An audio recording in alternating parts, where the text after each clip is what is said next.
말씀 보겠습니다. 잠언 19장 16절 말씀입니다. 같이 읽겠습니다.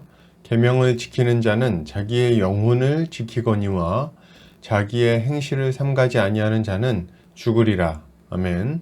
잠언 19장 16절 자기 영혼을 위해 계명을 지키는 자라는 제목으로 말씀 보도록 하겠습니다.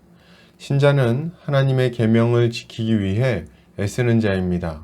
왜요? 하나님의 계명이야말로 우리를 죄로 인한 고통과 멸망에서 벗어나게 해주기 때문입니다. 오늘 본문을 통해서 이에 대해 함께 살펴보도록 하겠습니다. 오늘 잠언 기자는 계명을 지키는 자는 자기의 영혼을 지키지만 자기의 행실을 삼가지 아니하는 자는 죽을 것이라고 말합니다. 이것을 타번역본에서는 교훈에 순종하는 사람은 자기 생명을 지키나 말씀대로 살지 않는 사람은 죽을 것이다 라고 번역하고 있습니다. 본문은 계명을 지키는 자와 자기의 행실을 삼가지 않는 사람을 대조하고 있는데 전자는 자기의 영혼을 지키겠지만 후자는 죽을 것이라고 경고하고 있습니다.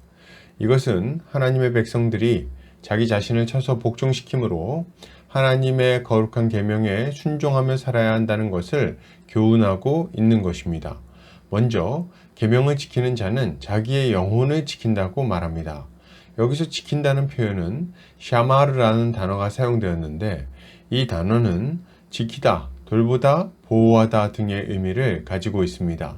그러니까 하나님의 계명을 지키는 자는 자신의 영혼을 돌보고 보호할 수 있다는 말을 하고 있는 거예요.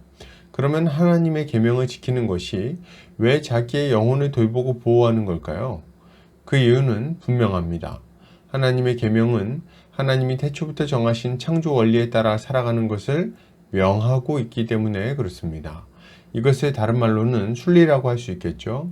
하나님은 자신의 계명을 따라 살아갈 때 인간이 가장 큰 행복과 만족을 느끼도록 창조하신 것입니다.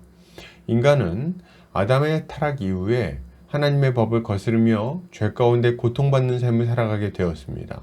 그런데 참 답답하고 비참한 것은 죄인들이 죄로 인해 고통받으면서도 무엇이 문제인지를 깨닫지 못한다는 거예요. 하나님은 이런 인간을 불쌍히 여기심으로 율법과 계명을 통해 그들의 진짜 문제가 무엇인지를 알려주시는 겁니다. 왜 고통이 찾아왔는지, 어떻게 살아야 복되고 생명력 넘치는 삶을 살 수 있을 것인지를 알려주신다는 거죠. 또한 계명은 인간이 비참하고 고통스러운 상황에 빠지지 않도록 막아주는 하나님의 울타리라고 할 수 있습니다. 왜요? 하나님은 계명과 함께 그것을 어겼을 때 어떠한 결과가 찾아올 것인지에 대해서 준엄하게 경고하고 있기 때문입니다. 우리는 이 땅을 살아가면서 많은 시험과 유혹을 마주하게 됩니다. 그리고 세상의 가모니설에 속아서 방탕한 삶을 살게 되기도 하죠. 이럴 때 계명은 이런 세상의 유혹과 시험에 대해서 경고하고 그것을 멀리하도록 만들어 주는 것입니다. 이어서 본문은 자기의 행실을 삼가지 않는 자는 죽을 것이라고 말합니다. 매우 무서운 경고예요. 그러면 자기 행실을 삼가지 않는다는 것은 무슨 말일까요? 여기서 그 행실은 데레크라는 단어를 사용하고 있는데 길, 여행, 태도, 방식 등의 의미를 가지고 있습니다. 그리고 삼가지 않는다는 말은 바자라는 단어가 사용되었는데 이 단어는 경멸하다, 업신여기다 등의 의미를 가지고 있어요. 이것을 정리해 보면 자기의 행실을 삼가지 않는 자는 하나님이 알려주신 계명을 멸시하며 그 길에서 떠나는 자라고 할 수 있는 것입니다. 그 결과는 뭡니까? 죽음이죠. 그는 자기 욕심에 이끌려서 생명의 말씀을 멸시하다가 마침내는 영원한 멸망의 골짜기로 굴러떨어지고 마는 것입니다. 당연한 말이지만 처음부터 이렇게 멸망의 길로 깊숙이 나아가는 것은 아닐 것입니다. 처음에는 작은 일탈로 시작하겠죠. 이 정도는 괜찮아. 회개하면 되지 뭐. 나만 그런 것도 아니잖아. 하나님도 이해하실 거야. 그는 점점 더 죄와 타협하게 되고 깊이 죄에 빠져들다가 나중에는 걸리적거리는 하나님의 계명을 멸시하는 데까지 나아가게 되는 것입니다.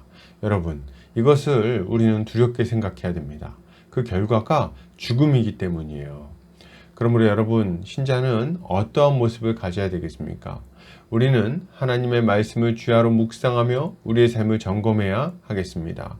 그리고 혹여나 하나님의 말씀에서 벗어난 부분이 있다면 지체하지 말고 우리 구주 예수 그리스도의 이름을 부르며 죄에서 돌이켜야 하겠습니다.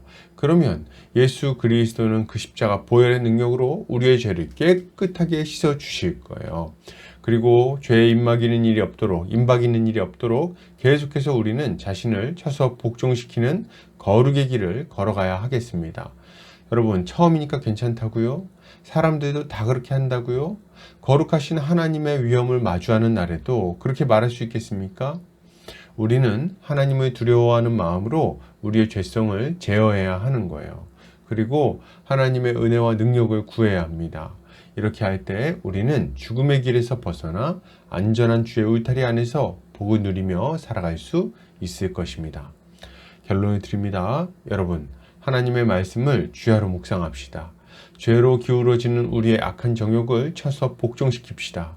예수 그리스도의 십자가 보혈의 능력을 힘입어서 날마다 깨끗함을 입고 날마다 거룩의 길을 걸어갑시다.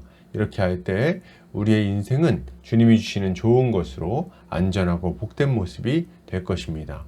오늘도 주님의 지혜로 승리하는 성도님들 되시기를 주의 이름으로 축복합니다.